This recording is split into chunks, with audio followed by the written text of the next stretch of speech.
Seguimos compartiendo la matina aquí en Radio Viva 96.3, 33 minutos pasaron de las 10 de la mañana. ¿Sabías que con el nuevo prepack de Movistar tenés todo y sin contrato por 30 días? Así como lo escuchaste, empezá a aprovechar estos tremendos beneficios de ser Movistar. Con tus recargas mensuales tenés gigas, WhatsApp gratis y minutos para llamadas. Todo por 30 días. ¿Y vos? ¿Qué estás esperando para hacer una Star? Comprá tu chip prepago y venite a Movistar. Dale, Nosotros seguimos compartiendo la matina acá en Radio Viva 96.3. Si querés comunicarte con nosotros, nuestro WhatsApp 091-359-963. Marian, es momento de recibir a nuestra primera invitada de la matina de hoy viernes, a la senadora Carmen Aciaín. Carmen, bienvenida una vez más a la matina. ¿Cómo estás? Una vez más. Así es. De verdad, a Radio Viva. Sí, un gusto. Nosotros estuvimos por acá. Por cuando hacíamos las recorridas por la ley de urgente consideración, que luego fue ratificada en el referéndum. Así que sí, recordaba perfectamente, además la cálida bienvenida. Bueno, gracias. Senadora, tú estás con varios proyectos de ley y has presentado muchos proyectos. Sí. Formás parte de la Comisión Especial para el Tratamiento de Proyectos de Ley que se creó para el sistema previsional, la reforma. También en la sección de Constitución y Legislación, de Derechos Humanos y Peticiones, Población, Desarrollo e Inclusión, Presupuesto integrado con Hacienda y Salud Pública. Sí. Hay muchas leyes tuyas que tú presentaste que fueron aprobadas. Sí. Una de ellas me parece fundamental e importantísima, que tiene que ver con el tema de, que me gustaría que lo charles un poquito más ampliamente, que tiene que ver con esta obligación de los padres que tienen que aportar digamos su plata para la manutención de sus hijos. También está el tema de las tobilleras electrónicas. ¿Hablamos un poquito de eso? Perfecto. El tema de la pensión alimenticia, yo no la creo. La pensión alimenticia como obligación existe desde hace mucho. El tema es que no siempre se cumple. Claro. Y nuestro propósito, y se aprobó en rendición de cuentas, era aportar algunas herramientas para facilitar, para que fuera más efectivo ese cumplimiento. ¿A qué apuntábamos concretamente? Con un colega nosotros atendimos durante muchos años un consultorio jurídico gratuito en Montevideo, en Malvin Norte. Atender a personas con carencia de recursos. Y la mayor parte de las consultas eran de madres que estaban a cargo solas de sus hijos, quizás de padres diferentes, y esos padres a veces hasta se había perdido dónde estaban, dónde trabajaban, a veces no se tenía la cédula, todas cuestiones que dificultan en el momento en que la mamá, que es la mayoría de las veces lo que pasa, se presenta a reclamarle en nombre de sus hijos la pensión para el papá. Entonces, esta batería eran 7, terminaron siendo 6 aprobadas, apuntaba primero a fijar un mínimo. Entonces, no importa si el papá no tiene ingresos comprobables porque no está en planilla, está trabajando en negro, o trabaja en el mercado informal, es artesano, vende en una feria, lo que sea. Bueno, algo mínimo tiene que pasar de todas maneras, porque estamos hablando de un deber de los padres, un derecho de los hijos que está consagrado en la Constitución y que es un derecho humano fundamental para los niños, no es para la señora, es para los niños. También otras medidas para esto de a veces las madres no sabían, el papá se había cambiado de trabajo, no tenía la cédula, que se posibilite un cruzamiento de datos con el registro civil para que sea posible la identificación de esa persona y ubicar el domicilio también cuando se presenta a hacer algún trámite, que no se le niegue el trámite, pero que sea una oportunidad para que en esa oficina pública se diga, bueno, pero ahora usted dónde está viviendo, y sus datos, y eso se envíe al juzgado para que se pueda decir, bueno, acá está el señor, y ahora sí, hasta para ubicarlo, porque ahí ya vamos a algo que no es, evidentemente que el señor no está respondiendo, pero quizás ni siquiera fue llamado a la justicia, claro, porque no está ubicable, entonces medidas para eso. También la ampliación de la posibilidad de embargo, ahí ya cuando él se niega voluntariamente. Y unas medidas que están previstas para la persona que, pudiendo, no pasa la pensión. y se le da la potestad al juez de suspender la libreta de conducir hasta por 6 meses. Y esto ha recibido críticas. Al final terminó siendo votado, pero pero ¿cómo? Entonces, si es camionero, es taxista, ¿cómo le vas a sacar la libreta? Menos va a poder pagar. No, pero es que esto es una medida que es como opera como una amenaza. Claro, como una presión. Claro, como una presión. Claro. Si es taxista, bueno, algo paga, porque la pensión alimenticia además, y esto se mantiene, se rige por el principio de que el obligado va a pagar de acuerdo a las necesidades del que lo da y de las posibilidades del que lo da y las necesidades de quien lo recibe. Entonces, en ese balance, bueno, es el juez el que lo fijará, pero siempre se tiene en cuenta las posibilidades del que lo da. Hablaste recién de presión y recién fuera de micrófono hablábamos de este tema de los fiscales y de que vos habías recibido cierta presión por tu postura en relación a este tema. Bien, en la rendición de cuentas se incluyó a iniciativa de Cabildo Abierto un artículo muy polémico que prohibía al fiscal de corte durante 3 años, o sea, a los fiscales en general durante 1 año desempeñarse, ejercer derecho penal, o sea, que es su materia, porque actualmente los fiscales son penales. Sí, son penales, ya no hay más. En gobiernos anteriores se eliminaron los que intervenían en materia de familia. Bueno, y a mí me parecía que eso era una medida que atentaba contra la libertad de trabajo. Y así lo dije en reunión de coalición y demás. Y había varios legisladores, senadores, que también se oponían a la medida. Esos legisladores, por otros motivos, justo en el momento en que se votó no estaban en sala, estaban suplentes. Y yo que quería dejar sentada mi posición, lo hice, quedó en actas, y que quería no votar, bueno, al final, si yo no votaba, no salía la medida. Y bueno, sí, la verdad es que yo no tengo reparo de decirlo, sí. Se me dijo, bueno, no, acá hay que votar. Hay que votar, a pesar de que yo creo que no era siquiera uno de los asuntos que el Cabildo Abierto más defendía. Recuerdo palabras del senador Domenech que dijo, bueno, esto es una propuesta, pero en realidad nuestro foco está en otras partes y no tanto en esto. Pero terminó saliendo. De manera que cuando me entero por la prensa que el presidente de la República estaba pensando en vetar esto, digo, ay, bueno. Te dio la razón. Pero sin haber hablado con él. Después de que salió la noticia, sí, le dije, bueno, qué bueno que estén considerando. Y me dijo, solamente en eso estoy.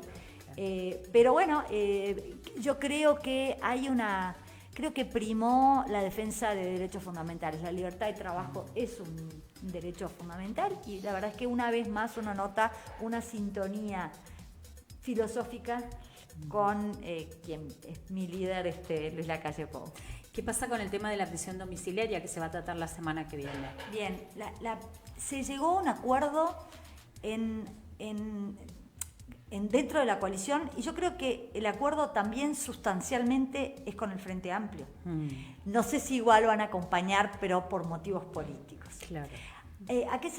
Recordemos, esto fue un planteo también de Cabildo Abierto, que lo pretendía llevar a los 60 años de forma preceptiva para el juez. Y evidentemente, y se desprendía de la exposición de motivos, estaba pensado con nombre y apellido. Cosa que a nosotros, yo lo dije en todo momento, a nosotros eso no nos gustaba legislar para dar un beneficio a personas X. A, B y C. No. Y entonces fuimos a tratar de presentar un proyecto alternativo que organizara la temática que es la prisión domiciliaria, que es un modo alternativo del cumplimiento de la pena o de las medidas cautelares, es decir, el que todavía no tiene sentencia, pero el juez dispone que por peligro de fuga, por otros motivos, el juicio lo debe transitar estando en prisión. Y como no estaba sistematizado, bueno, acá con el doctor Ruiz, que está presente, que es penalista, asesor, y también más mujeres del equipo, diseñamos una alternativa que pasaba por tener presente la situación de enfermedad de la persona privada de libertad o de discapacidad, la situación de la mujer en su condición de estar embarazada, por ejemplo, era una de las causales para dar prisión domiciliaria o estar amamantando hasta los 2 años igual, o tener hijos a cargo, porque hoy es muy injusto lo que ocurre. Existe la posibilidad de que las madres estén en prisión con hijos, pero hay cupos nada más, y solamente hasta los 4 años. En casos excepcionalísimos hasta los 8. Nosotros dijimos, no, y cupo para que estén con ellas en prisión. O sea que el niño termina cumpliendo la prisión, la pena de su madre, un niño que es inocente. Esto lo que establecía es, que pueda permanecer en domicilio, con todas las medidas asegurativas, ya sea tobillera, ya sea vigilancia, está recluida, pero en su domicilio, siempre y cuando sea primaria, no haya cometido determinados crímenes que quedan fuera de esta posibilidad, narcotráfico, violencia doméstica, genocidio, delitos de lesa humanidad. Y en sexto lugar, también preveíamos la posibilidad de los mayores de 60 años. El proyecto fue mejorado por consejo, sugerencias de las cátedras de Derecho Penal y de Procesal y del comisionado parlamentario Juan Miguel Petit, dándole mucho más potestades al juez para que mire cada caso. Porque la ley es ciega, la ley es general y abstracta, va para todos los casos sin mirar. Y estaba muy bien esta sugerencia de que sea el juez el que mire, porque puede haber casos en que no es primario, pero tal, en fin, el darle más potestades al juez. Así llegamos a un consenso que el Frente Amplio, incluso en su momento cuando lo presentamos, dijo que lo llevaría. Luego ahora lo que trascendió de boca del senador Carrera es que lo llevarían, pero si tuviera una cláusula que excluyera de la posibilidad del beneficio a los presos de Domingo Arena. Pero ahí nosotros me parece que caemos en lo mismo que quisimos evitar con la propuesta de Cabildo, que es dar o no dar un beneficio pensando en gente con nombre y apellido. Si esto es justo para todos, no debe ni darse para unos ni negarse tampoco, sino que será el juez en todo caso el que lo establezca. En fin, veremos. Y hay otro proyecto dando vueltas que tiene que ver con la internación compulsiva de personas en situación de calle. Es un proyecto que viene del MIDES, Iniciativa del Poder Ejecutivo, que ya fue aprobado en Cámara de Representantes con votos de la coalición. El Frente votó en contra, pero ojalá en el Senado el Frente también acompañe. Modifica una norma que ya existe, no es una novedad total, porque ya existe desde el 2011 o 2013, no me acuerdo, pero el gobierno Mujica, una norma que permitía esto. Lo que aporta este proyecto es mayores garantías. Va a haber es decir, esto supone que una persona que está en situación de calle no alcanza, tiene que estar poniendo en peligro su vida o la de terceros, generalmente por temas de salud mental o consumo. Puede ser llevada con la intervención de un médico que así lo determine, llevada a algún centro de salud. Y ahí una segunda evaluación, que es mejor en el centro de salud que la que se puede hacer en la calle, con un equipo interdisciplinario. Y ahí se decide, esta persona necesita ser internada, o esta persona va a una comunidad terapéutica, o esta persona, no hay problema, que se decide. O sea, no necesariamente va a ir a la internación. Lo que se trata también se trata de prevenir, no solo el daño que pueda hacerse así o a terceros, terceros pueden ser sus hijos, ¿no? Claro, sino también, que no llegue a volver a delinquir y vaya preso de vuelta, una oportunidad para una rehabilitación. Y en esto, si tú me permitís, esta semana estuvo en Comisión de Salud un experto en terapia para adicciones, que decía que él lo sabía por su experiencia, pero que ahora venía respaldado científicamente por un instituto de Estados Unidos, que es tan efectivo o es tan exitoso, o puede ser tan exitoso la internación involuntaria como la voluntaria. Yo tenía la idea de que no, que tenía que ser voluntaria para que el adicto realmente se entregara y siguiera todo el proceso de la rehabilitación. Y él decía que no, que incluso la involuntaria, como de pronto se llegaba al estado ese de limpio de la persona, en esa oportunidad quizás la persona quería seguir rehabilitándose. Entonces, para mí fue una novedad. Me parece que este proyecto también es una herramienta más, no la solución, para una problemática. Claro, hemos hablado mucho de este tema con la diputada Reich, ¿no? Que tiene exactamente el proyecto con la internación. Es muy interesante el que se aprobó de la diputada Reich, creo que lo presentó también con la diputada Pérez Bonavita, y era la posibilidad de manifestar la voluntad anticipadamente. Exacto. Ya iban a una etapa distinta, ¿no? Previa.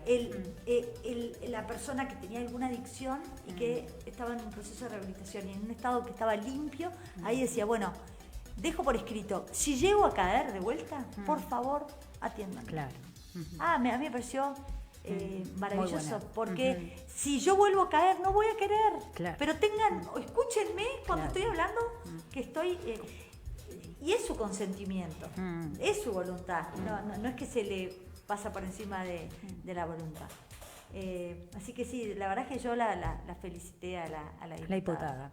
Te pregunto, porque es un tema actual, la presentación del ministro esta semana en la Comisión de Senado, que ustedes salieron a avalarlo, pero a pesar de eso, el Frente Amplio está pidiendo la interpelación. ¿Cuál es tu postura? Sí, bueno... temas complicados y truculentos si los hay, ¿no? Que tiene su origen en un senador de la República que cayó estrepitosamente porque salieron a la luz delitos horrorosos que se le imputan, escándalos, que fue... se le hizo el desafuero, después se lo expulsó por indignidad, por unanimidad de la Cámara.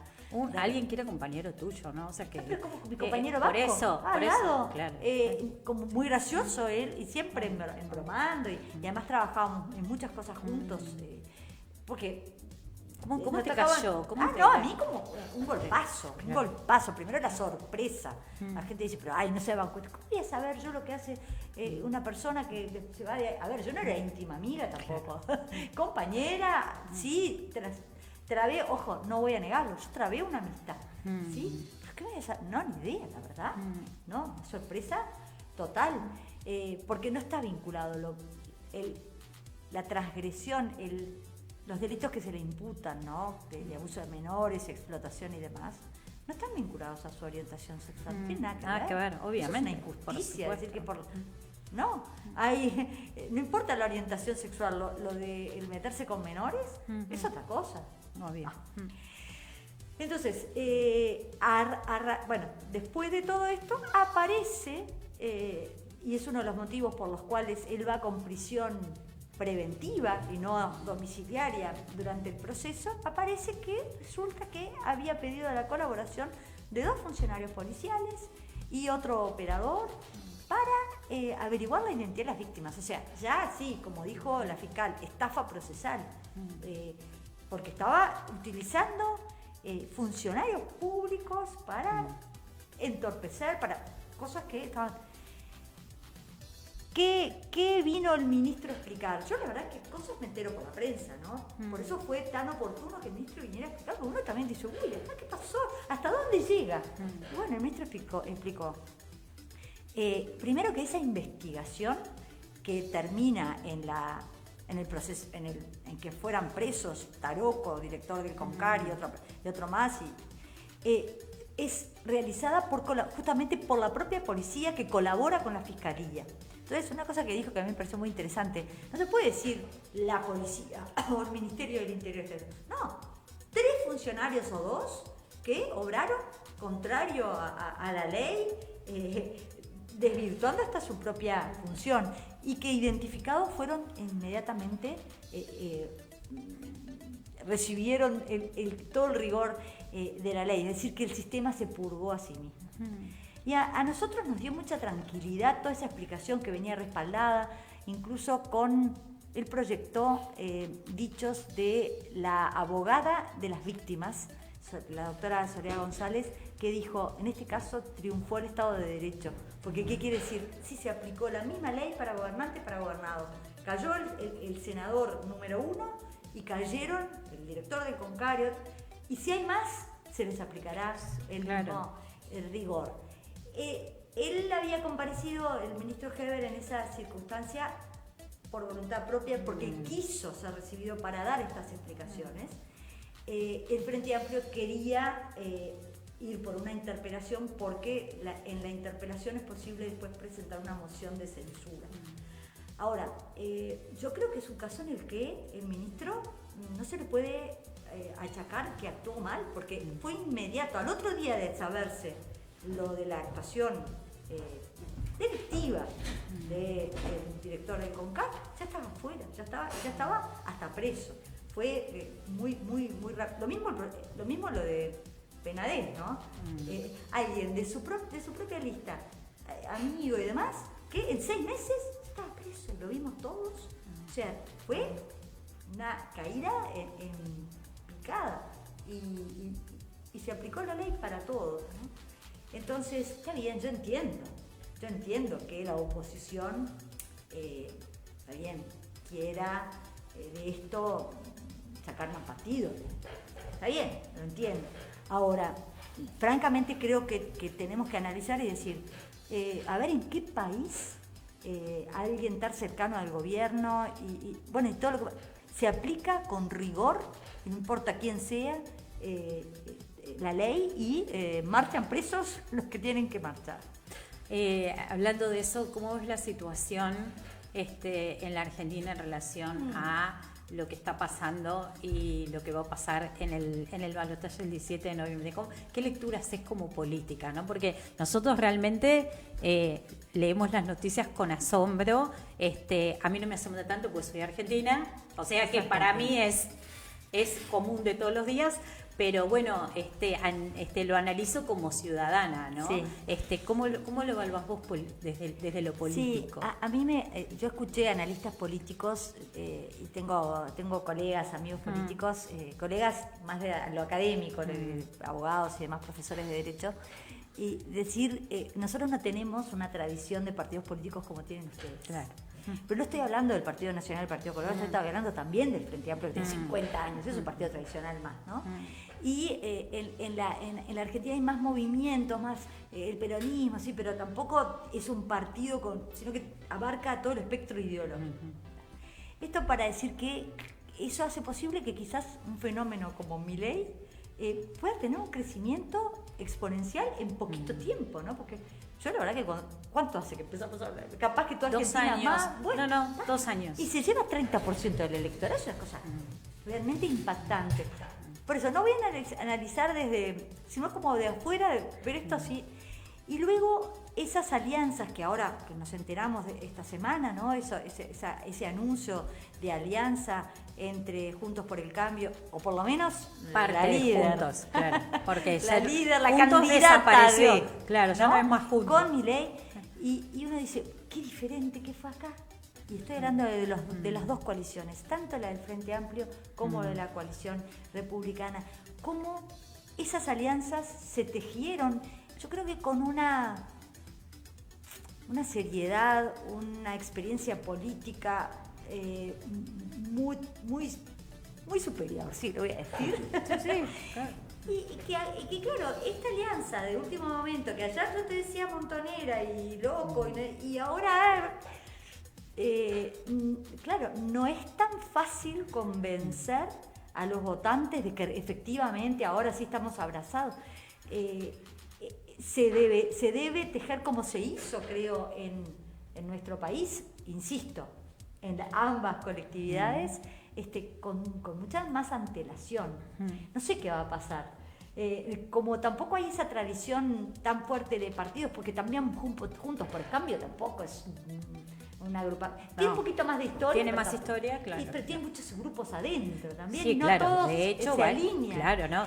Entonces, ¿qué va a pasar si van a seguir a su candidata o van a adoptar criterio independiente. Después vi al que era, ya me olvidé el nombre, el gobernador de Córdoba. Schiaretti, que ahora tomaba un poco de, incluso tenía una denuncia, un juicio contra Massa en la Suprema Corte, o sea, estaba tomando como...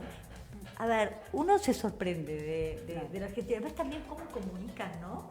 Porque aquí, en el Uruguay, no sería visto como algo posible, con seriedad, las caricaturas esas del león y el gatito.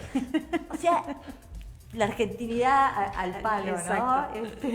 Carmen, y ya que estamos hablando de elecciones del país vecino, pero estamos casi en etapa preelectoral. De hecho, ayer renunciaron un montón de precandidatos que estaban ocupando cargos políticos, cargos oficiales para empezar la campaña.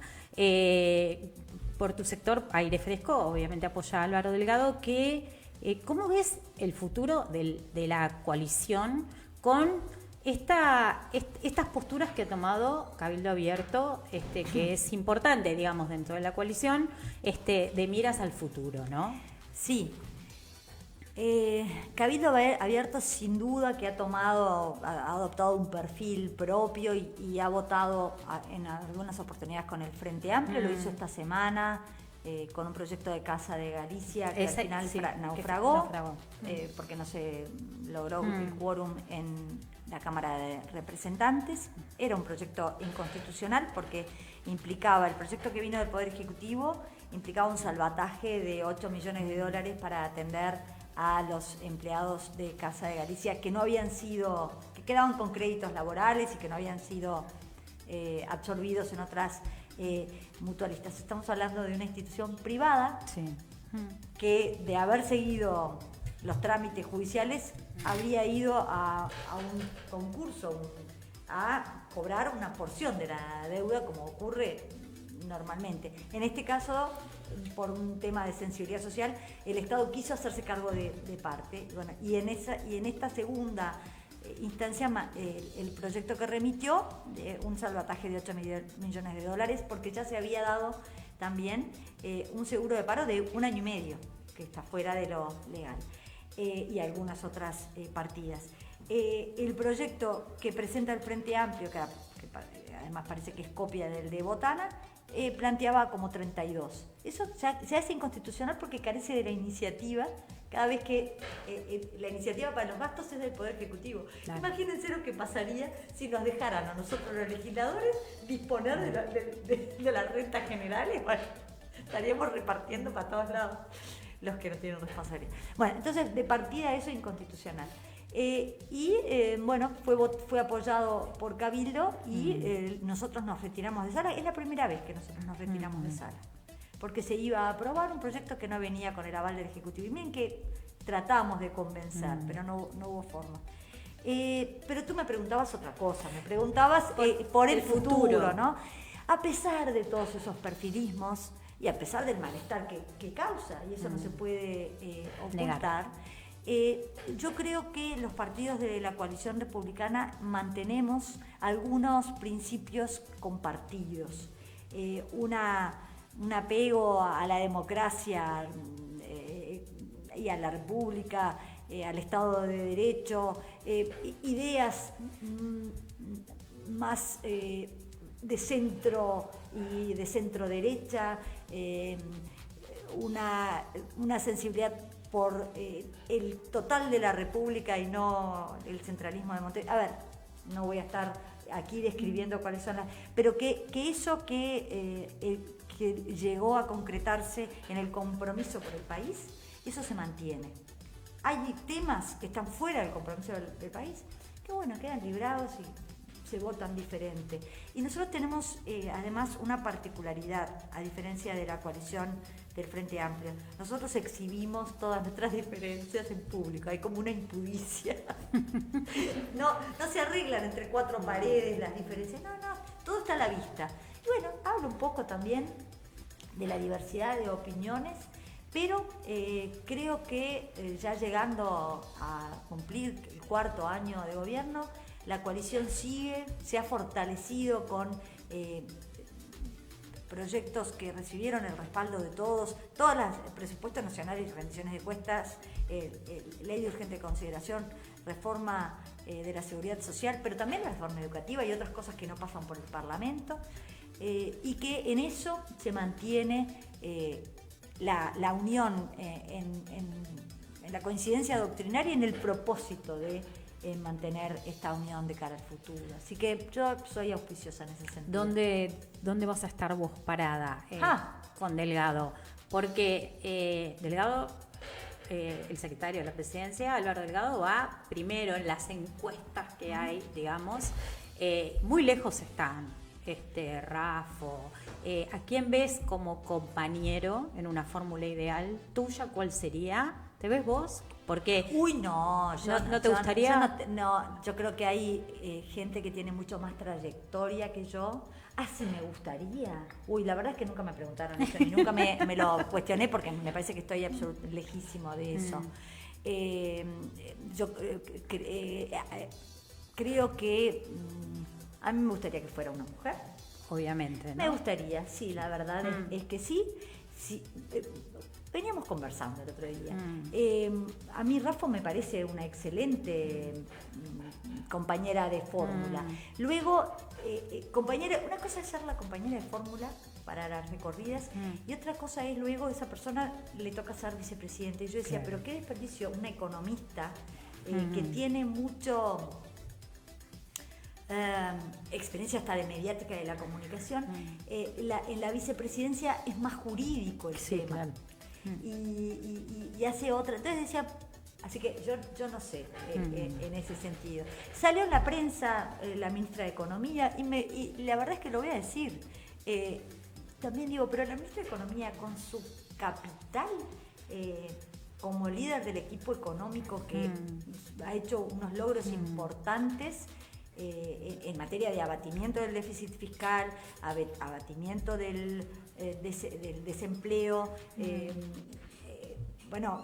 logros a nivel de exportaciones, etcétera, la reducción de la inflación, que es un impuesto velado, ponerla también en una cosa que es jurídica, pero me parece que son decisiones que yo las miro de fuera. Pero sí irías por que haya una mujer, ¿no? A mí me parece que sí. Yo estoy de acuerdo en la participación mayor de la mujer en política. No estoy de acuerdo con las cuotas. Claro. Porque creo que cada partido debería hacerlo de motu propio. Como lo hace el Frente Amplio. El Frente Amplio tiene listas paritarias. ¿Quién se los impuso? Nadie. Claro. ¿Por qué no podemos hacerlo los demás? De hecho, ya dijeron que la fórmula presidencial va a ser paritaria, ¿no?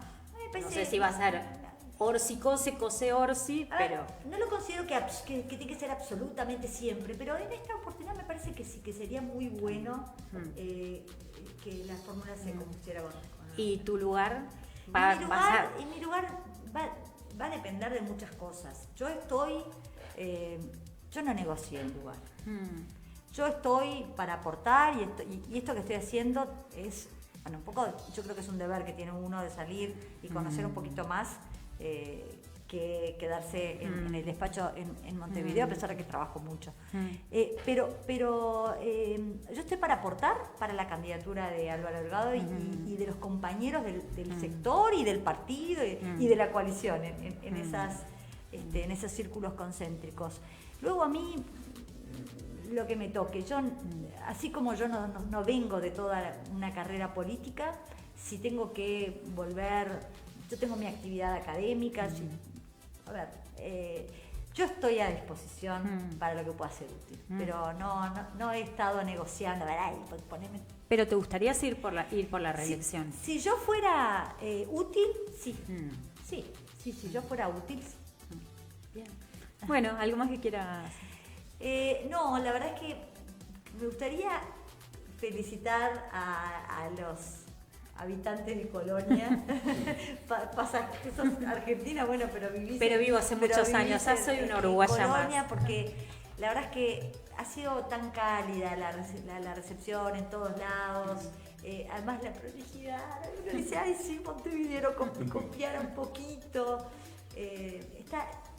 Qué departamento más lindo que tiene. Qué bueno. Bueno, ya también cuando uno va por la ruta, por el campo, además pudimos meternos por rutas internas y las granjitas. Es una belleza. ¿Cómo sigue la recorrida hoy? Vamos a Carmelo, vamos a algún otro lado acá en Capital y Colonia Sacramento. Y después yo me quedo en Colonia Sacramento. ¿Ah, te quedás? Sí, porque a mi marido le regalaron 2 noches y mañana vamos a ver a Jaime Ross. Qué bueno. Bien. Nosotros estamos sorteando 2 entradas Sí. por si alguien más quiere ir. En la radio estamos sorteando. Qué bueno. Sí, así es. Vamos a ir mañana, así que